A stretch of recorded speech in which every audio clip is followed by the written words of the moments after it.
आप समझ रहे हैं? अभी जो है जय भीम। सुनिए, हम लोग हाथरस हैं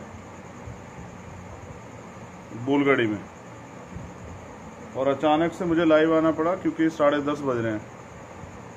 मेरे लाइव आने के पीछे एक उद्देश्य था। 5 मिनट मैं क्यों यहाँ रुका मुझे आपको बताना था।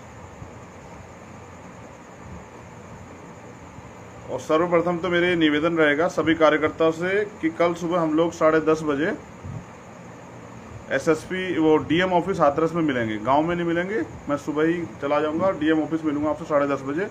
आप सब लोग 10:30 बजे तक डीएम ऑफिस पहुंचे हाथरस। हम सब लोग आपसे वहीं मिलेंगे और प्रयास करेंगे कि जो अन्याय अब तक हो रहा था वो अन्याय ना हो, अब न्याय।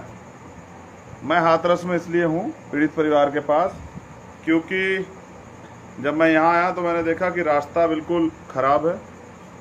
परसों मेरे आने की खबर से वहाँ मिट्टी डली है और मिट्टी डलने के बाद भी ईंटें लगी हैं, ये अब तक नहीं लगी थी। वहाँ गड्ढे हैं 1-1 फीट के, अगर बारिश आ जाएगी तो पानी भर जाएगा।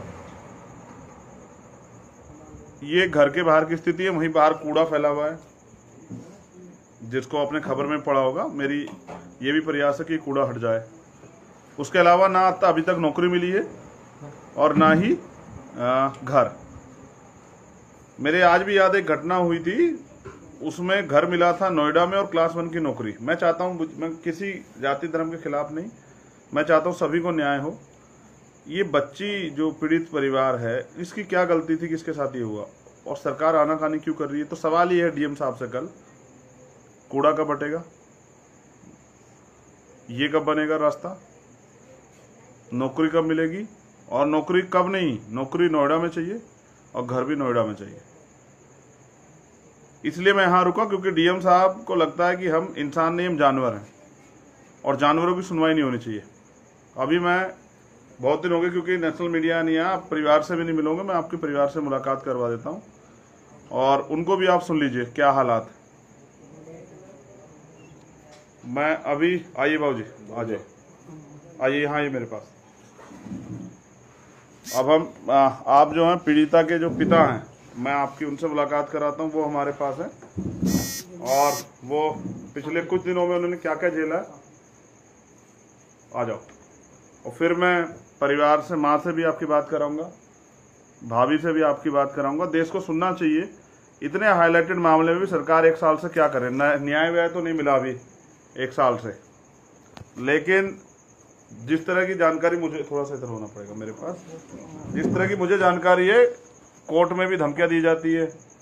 कोई वैसे यहाँ सुरक्षा है, सीआरपीएफ की सुरक्षा लगी हुई है, अच्छे जिम्मेदार लोग हैं, लेकिन कोर्ट में भी वकील को भी और इनको धमकाया गया था। और जो मांगे, मुख्यमंत्री झूठ बोल रहे हैं या डीएम साहब देना नहीं चाहते, सवाल ये। मेरे साथ ओम प्रकाश जी हैं, हम पीड़ित परिवार से मुखिया, वो आपसे बात करेंगे। बाबूजी, देश के लोग आपको, दुनिया के लोग आपको देख रहे हैं और वो आपसे जानना चाहते हैं कि आपको नौकरी मिली ना, नौकरी अभी कुछ ना मिला। क्या आपको वो जो घर आपको सरकार देने वाली थी, क्या वो आपको मिला? ना, वो भी ना मिला। क्या आपके गली का जो रास्ता है वो ठीक हुआ?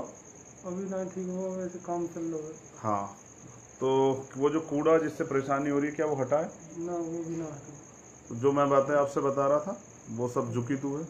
आप क्या चाहते हैं समाज के लोगों से, जो देश के लोग हैं, कि वो आपको, आपकी मदद के लिए जिस तरह वो सोचते हैं, उनके दिमाग में है कि बहन को न्याय मिलना चाहिए, क्या आप उनसे अपील करेंगे कि भाई वो न्याय की मांग जो है ना मजबूत करके रखें? हाँ, हम तो ये कहेंगे कि हमें बेटी को न्याय मिलना चाहिए और जो सरकार ने वादा करे काम वो पूरे करने चाहिए। हाँ, ये पिता हैं, इन्होंने बेटी खोई, इन्होंने उसको पाला था और हर माँ बाप चाहे वो गरीब अमीर अपनी बच्ची को अपने से ज़्यादा उससे पालता है, ठीक है, लेकिन उनकी मांग है कि न्याय मिलना चाहिए।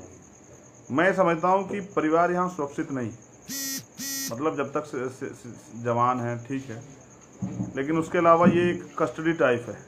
मैं यहाँ इसलिए रुका कि जीवन को देख सकूँ कि ये जीवन कैसा है। अपने ही घर में आप किस तरह कैदी के रूप में रहते हैं, ये एहसास जो है ना करने के लिए आज मैं यहाँ हूँ। हम कहते हैं आज़ाद भारत है और हम लोग आज़ाद हैं, कहीं कोई आज़ादी नहीं है। पूरे दिन अलीगढ़ में देखा क्या बहन बेटियों के हालात हैं।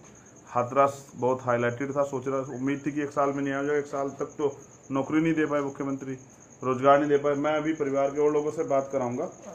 मेरे साथ जो है ना हमारी बड़ी बहन है, छोटी बहन है, जो इस परिवार की बहू भी है, और हमारे छोटे भाई की वाइफ है, तो मैं उनसे भी बात कराऊंगा। वो भी जो है ना आपसे अपने दर्द को बयां करेंगी। आइए, यही हमारा टीवी मीडिया है, इसी पे आप लोगों से बात हो जाएगी। बाकी तो सब धुआं है। जो सब देखने में अच्छा लगता है हमेशा वो अच्छा होता नहीं। आप देश के, दुनिया के लोग आपको देख रहे हैं। ओह, आप क्या कहना चाहेंगे आप? मैं सभी लोगों से यही कहना चाहूँगी कि आज जो हालात में हम लोग यहाँ पड़े हैं, ये यहाँ का सिस्टम, यहाँ की सरकार है जो ऐसी बेटियों की हालत होती है जिस वजह से परिवार इस हालातों में जी रहा है। आप चाहती है न्याय? हाँ, हम लोग से भी चाहते हैं कि हम लोगों को न्याय मिले जल्द से जल्द। और फास्ट ट्रैक कोर्ट में मुकदमा तो 1 साल हो गया, आपको लग रहा है देर नहीं हो रही? फास्ट कोर्ट में हुआ ही कब था? ये तो एक हम लोगों को बस इधर गुमराह करने का काम था कि हम लोग फास्ट कोर्ट में तुम्हारा केस चलाएंगे, ये करेंगे, वो करेंगे, मगर कुछ भी नहीं। इनके वादे भी झूठे हैं, सब कुछ झूठा है इन लोगों का, कुछ भी सच नहीं है। जो देखता है वो हकीकत नहीं होती है। और ये जिंदगी कैसी है जैसे ये सुरक्षा में और सब चीजें? सुरक्षा तो बोल के अभी जो भी चल रहा है तो ठीक ही है, क्योंकि इन लोगों की वजह से हम लोग जी पा रहे हैं, रह रहे हैं। मगर ऐसे घुट घुट के जी रहे हैं, वो तो हम ही लोग जानते हैं कि ऐसे जीवन जीना कोई जीना नहीं होता है। आपको क्या लगता है अगर ये सुरक्षा नहीं होगी तो क्या होगा? एक एक करके उठा ले जाएंगे, जैसे हमारी दीदी को बिना दिखाई जला दिया, और क्या करेंगे। यही है इन लोगों का मकसद, यही शुरू से रहा है, यही करना चाहते हैं लोग। आपको डर है हत्या हो जाएगी आपकी? पहले डर था, मगर आज इस केस में हम लोग मजबूती से खड़े हैं, तो शायद हमारी नहीं, अगर सुरक्षा नहीं होगी तो? हाँ, डर है, हत्या हो जाएगी। हाँ, क्योंकि जो लोग बोलते हैं वो कभी करते नहीं है। कि सरकार ने भी बोलते हैं कि अरे कुछ नहीं होगा, सब कुछ ठीक हो जाएगा। अगर यही प्रशासन आके हम लोगों से ये भी बोलता है कि अगर तुम इस चीज़ को ऐसे बोलोगे तो तुम्हारी बदनामी होगी। अब किस चीज़ की बदनामी, कैसी इज्जत, कैसी बेइज्जती, जो सब कुछ खत्म कर दिया, जीवन ही एकदम ऐसा नर्क बना दिया। तो याद नहीं आती आपको छोटी बहन की? बहुत याद आती है, मगर ऐसे याद नहीं करते हम लोगों को। वो याद नहीं, वो हमारी एक ताकत है, हिम्मत है, उनके बल से हम लोग इतना आगे तक बढ़ रहे हैं। किसी के सामने रोने से क्या दुख कम होता है? सारे सिस्टम के सामने रोए थे, झोलियाँ पसारी थी कि एक बार चेहरा दिखा दो। क्या उन्होंने हमारी जरा सी भी सुनी? हमारे साथ माँ भी है। भाभी आप दे दो जगह, मैं माँ ये माँ है, रोती ज़्यादा है, बोलती कम है। इसने बेटी खो दी है, और बेटी खोने का दुख तो है, लेकिन दुख इस बात का भी है कि न्याय में देरी हो रही है। माँ, आज पूरी दुनिया के लोग आपको सुन रहे हैं, और मैं यहाँ इसलिए रुका था कि आपके दर्द तकलीफ को ना पूरी दुनिया को दिखा सकूं कि किस तरह संगीनों के साए में आप अपना जीवन यहाँ व्यतीत कर रहे हैं। डर तो है। मैंने भाभी से पूछा कि अगर सुरक्षा हट जाएगी तो क्या क्या होगा, तो उनको भी डर है कि हत्या हो जाएगी। हाँ, तो डर तो है ही। आपको भी ये डर लगता है हत्या हो जाएगी? और क्या? क्यों ऐसा? जब किसी से डरपेंगे नहीं, झिझकेंगे नहीं। मेरी बेटी को तो ले गए, जब ना डर लगा तो कौन सा डर लगेगा मुझे? हाँ, तो वो डर में है। माँ, क्या न्याय में देर नहीं हो रही है? बहुत लंबा समय नहीं हो गया? बहुत लंबा समय हो गया। समाज के लोग आपको देख रहे हैं, आप क्या कहोगे? मतलब समाज के लोगों से जिस तरह से ये हुआ है, और फिर तमाम तरह से सरकार का सीन वो देखा हमने कि अनुभव कि वो क्या कर रही थी, पुलिस क्या कर रही थी। कोर्ट से न्याय हो जाएगा माँ, उम्मीद है?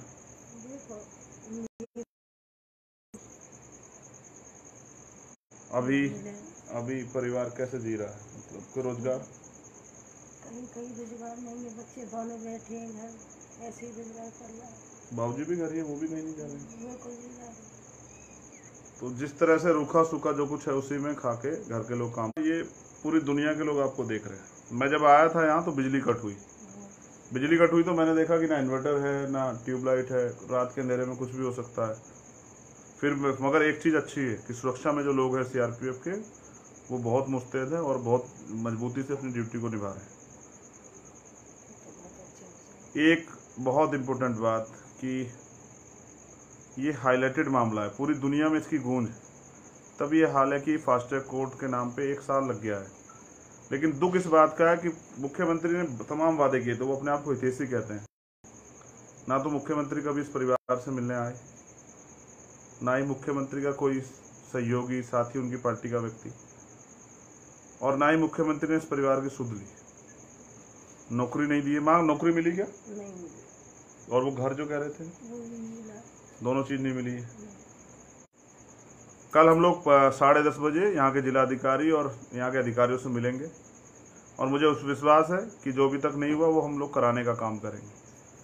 आज रात में यहीं पे हूँ, अभी तक कोई नया चेंजेस नहीं हुआ है प्रोग्राम में। कुछ चेंजेस होगा तो मैं आपको बता दूंगा। और अब मेरी सुरक्षा की जिम्मेदारी भी यहाँ के जो कंपनी के लोग हैं उन पे, और यहाँ की जिले की जो पुलिस सुरक्षा उन पे सबको पता है। अभी मेरी यहाँ के एसएसपी से बात हुई है, तो उनकी चिंता थी कि भाई कल गांव में लोग तो नहीं जाएंगे। मैं फिर अपील कर रहा हूँ कि कोई गांव में ना आए, और सब लोग हम लोग जिलाधिकारी कार्यालय पे मिलेंगे 10:30 बजे। मैं 10:30 बजे से पहले पहुँच जाऊँगा। आप लोग 10 बजे 10:30 बजे पहुँचने का काम करें, शांति से वहाँ बैठें। मैं आके आपके सामने ही अधिकारियों से बात करूँगा और देखता हूँ कूड़ा कब हटेगा, सड़क कब बनेगी, नौकरी कब मिलेगी, घर कब मिलेगा, और न्याय कब होगा। जय भीम, जय भारत, जय संविधान। और आप सब लोग लंबे समय से इस परिवार के साथ जुड़े रहे, न्याय के लिए मजबूत रहे और चाहते हैं न्याय मिले। ऐसे ही समाज के हर व्यक्ति के साथ खड़े रहिए, जिससे कि समाज में ये बल मिलता रहे। धन्यवाद।